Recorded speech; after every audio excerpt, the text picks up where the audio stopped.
Muchas han sido las historias que se han dado sobre los personajes notables de la antigüedad. Durante miles de años han circulado decenas de leyendas en torno a las estructuras egipcias y a su posible origen. En los yacimientos encontramos monumentos a las grandes gestas guerreras, a la exaltación de los dioses y al desconcierto de la muerte. Pero el resto de sus vidas en la mayoría de los casos queda absolutamente desconocida para la historia. El problema surge cuando nuestras impresiones y también algunas pistas rompen la barrera de lo académicamente correcto y notamos que no todo es tan humano, ni que los dioses son tan abstractos y que ese llamado mundo del más allá pudiera estar más cercano de lo que suponemos. En el templo de Dendera, al sur de Egipto, la presencia de estos dioses se palpa como en ningún otro lugar. Prepárate muy bien, porque en esta ocasión te presento Dendera, la conexión con los dioses. Bienvenidos. Una historia llena de historias. Hace exactamente 200 años sucedía un hecho singular que ha pasado a considerarse como un desastre militar, aunque por otro lado un éxito científico. La conocida como Campaña de Egipto llevó a orillas del Nilo a 35.000 soldados y a 500 civiles que componían la élite científica francesa de aquella época. 167 sabios y especialistas, entre los que se encontraban 21 matemáticos, 3 astrónomos, 17 ingenieros, 13 naturalistas e ingenieros de minas, 4 arquitectos, 8 dibujantes, 10 filólogos y 22 expertos en caracteres latinos, griegos y árabes desempolvaron una civilización perdida y misteriosa. Todo empezó a estar sistemáticamente consignado y reproducido a las órdenes del recién creado Institut d'Égypte. 21 de julio del año 1798, Napoleón arengaba a sus tropas formadas frente a la meseta de Giza con su famosa frase: «Soldados, desde lo alto de estas pirámides 40 siglos os contemplan». Como en otras épocas hicieran César o Alejandro Magno, Bonaparte llegó a considerarse dueño de este territorio. Efímera sensación cuando se contempla la historia en su más amplia perspectiva, porque al final los emperadores pasan y las pirámides siguen en su sitio. El enfrentamiento se llamó la Batalla de las Pirámides, y los franceses asolaron el entusiasmo guerrero de 10.000 jinetes mamelucos que tiñeron de rojo con su sangre las doradas arenas de la meseta de Giza.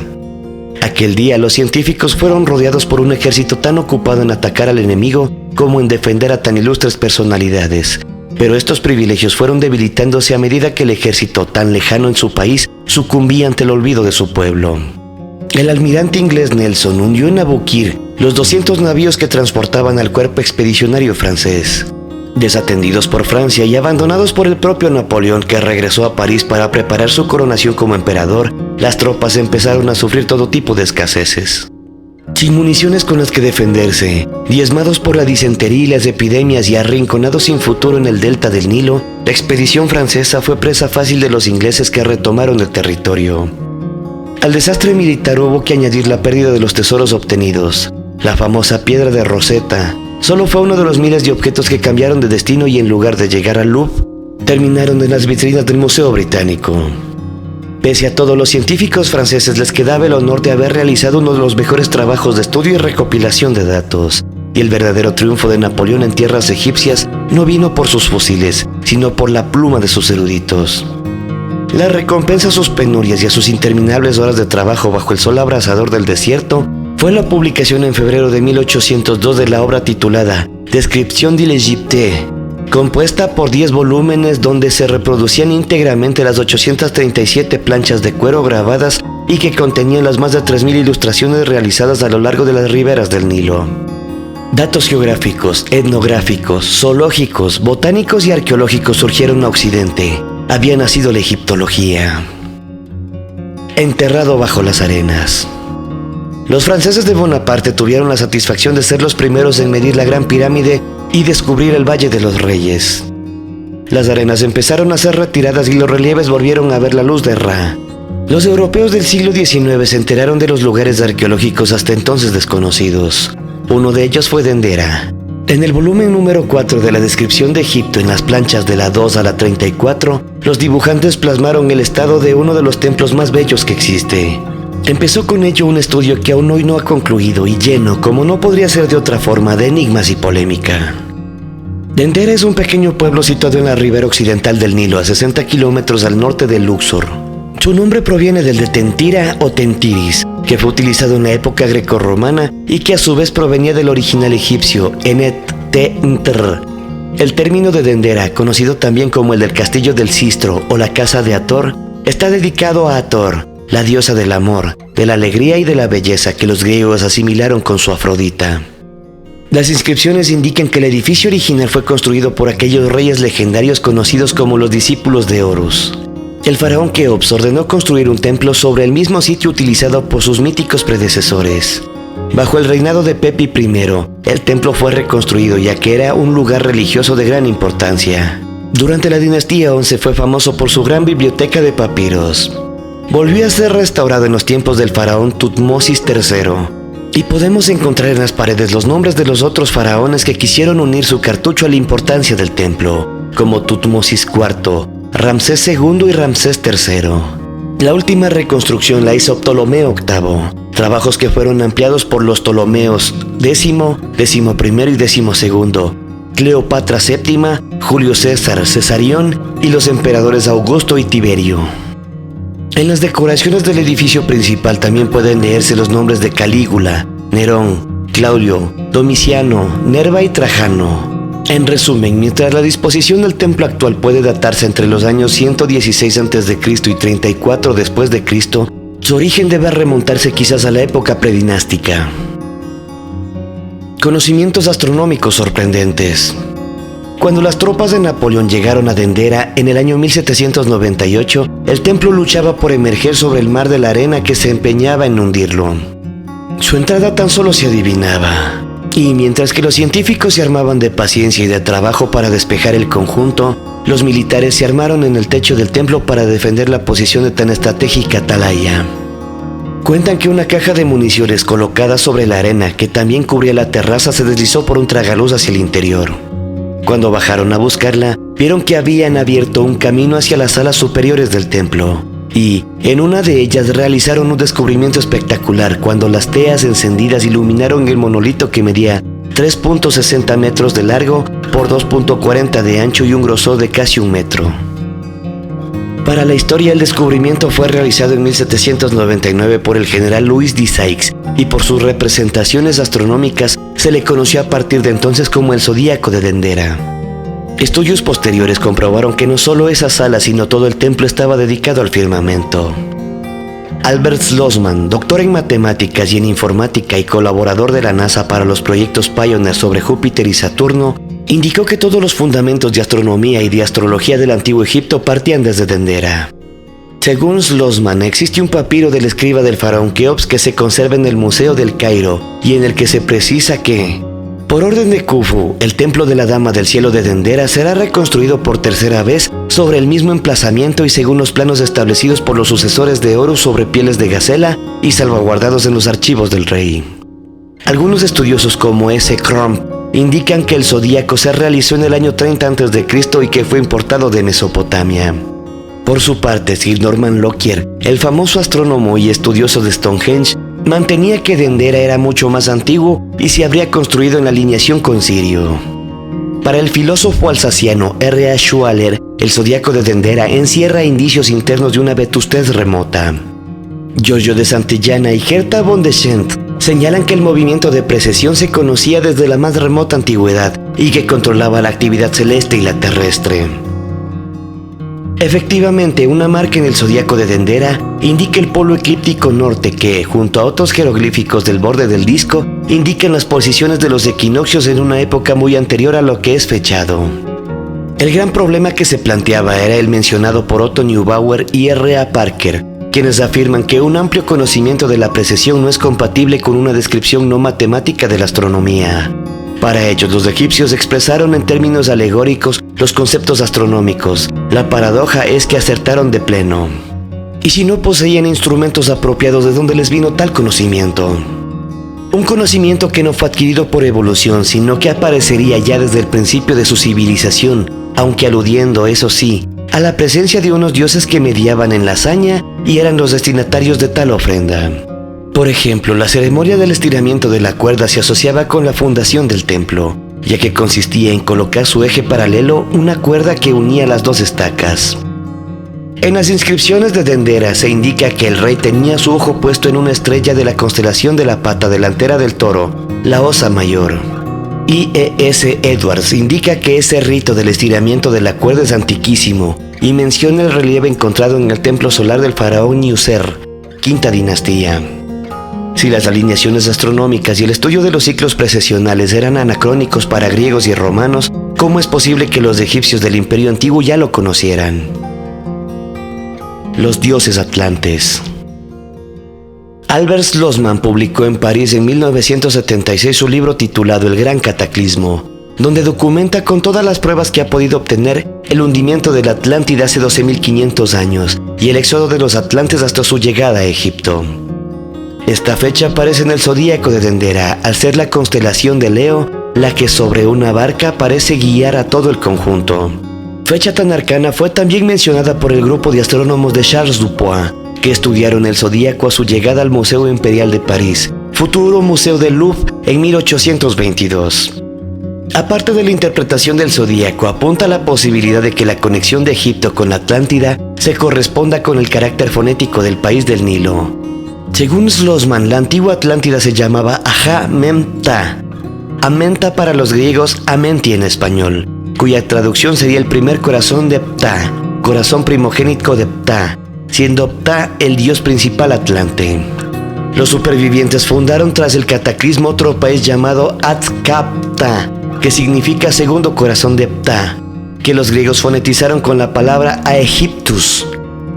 Por ello la palabra Egipto sería el nuevo nombre del país atlante. Los sacerdotes atlantes, sabedores del peligro que se avecinaba, hicieron construir unas barcas para salvar a su pueblo. Serían las barcas sagradas que aparecen en todos los grandes templos.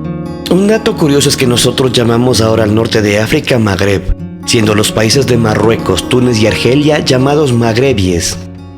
Esta palabra proviene de la antigua Moghreb, que significa tierra de poniente o del oeste. No existe tierra ni civilización desde el este que pudieran llamar así a África, a no ser aquellos que alguna vez habitaron la Atlántida, porque solo desde allí podía verse África al oeste. Dicha palabra, por tanto, sería otra aportación atlante. El techo de la sala hipóstila de Dendera sería una escenificación del cataclismo atlante. En la interpretación ideográfica de los jeroglíficos, una línea quebrada significa agua. 2 líneas señalarían en plural aguas. 3 líneas apuntarían a la crecida del Nilo, y el diluvio estaría representado por 5 líneas. Pues bien, tanto el techo del templo como en el zodíaco aparecen 8 líneas quebradas, el superdiluvio, o gran cataclismo que produjo el hundimiento de la Atlántida y que fue descrito por Platón en Timeo y Critas. Para un gran número de estudiosos, la civilización antigua egipcia debe sus extraordinarios conocimientos a los atlantes. Para Schlossman, además, le deben también sus dioses. Sostiene que el capítulo número 17 del Libro de los Muertos recoge la teología original del mundo de la cual todas han derivado. El Antiguo Testamento no es sino una copia de esa teología original, en que Moisés era príncipe de Egipto y, por tanto, habría sido elevado a gran sacerdote. El nombre de Moshe, Moisés, no significaría salvado de las aguas, sino nacido de las aguas, por lo que tiene una connotación con los nacidos de las aguas del cataclismo, los primogénitos, los descendientes de Osiris y sucesores de Horus en Egipto. Moisés, por tanto, no sería un príncipe cualquiera, sino que aprendió la cosmogonía egipcia y también la tecnología de los dioses. Los dioses extraterrestres. Los dioses atlantes aparecen en procesión subiendo la escalera principal que conduce a la terraza del templo de Dendera. La comitiva está compuesta por todos aquellos dioses primigenios, sucesores de Horus, cuya representación pictórica en el antiguo Egipto muestra una clara diferenciación con el resto de los mortales. Son verdes. El caso es que si la teología atlante es idéntica a la de Abraham y a la de Moisés, y por ende el Antiguo Testamento proviene de ella, ¿dónde estarían esos hijos de Dios que se unían a las hijas de los hombres, y ellas les daban hijos que fueron héroes en la antigüedad? Génesis 6:1. Moisés debería estar al tanto de los grandes conocimientos tecnológicos de los que encontramos en gran profusión en el templo de Dendera, porque aparte de las famosas bombillas de Dendera, el templo guarda un secreto mucho más importante relacionado con la energía y su utilización. Es lógico encontrar a los dioses como protagonistas de todo tipo de escenas litúrgicas, pero su procesión hacia la terraza del templo es una incógnita. ¿Qué se quiso representar con ello? Una escalera de caracol desde el piso principal desemboca en la zona superior del templo. Allí se encuentran varias capillas dedicadas al misterio de la muerte y resurrección de Osiris y la habitación que alberga el zodíaco. En un nivel superior al que se accede por una escalera exterior se encuentra la terraza. Existe otra escalera de caracol simétrica a la de la subida y que está destinada a la bajada. Ambas escaleras están decoradas prácticamente con los mismos motivos, aunque contrarios. Por una, la comitiva de grandes sacerdotes se encaminaba hacia la terraza llevando ofrendas y otros objetos. Por la otra, los sacerdotes bajaban después de haber realizado sus ritos en la terraza. Ya no bajaban las ofrendas, aunque transportaban el mismo objeto misterioso que habían subido anteriormente. Este objeto rectangular, llevado con sumo cuidado por varios sacerdotes especialistas, mantiene una clara diferencia sobre cuándo sube y cuándo baja. Cuando es transportado en subida, está repleto de serpientes cobra, símbolos de energía en el antiguo Egipto, pero cuando baja las cobras han desaparecido y ya no tiene energía. ¿Aterrizaron naves en Dendera? El techo del templo, salvo una estupenda vista, no tiene absolutamente nada más.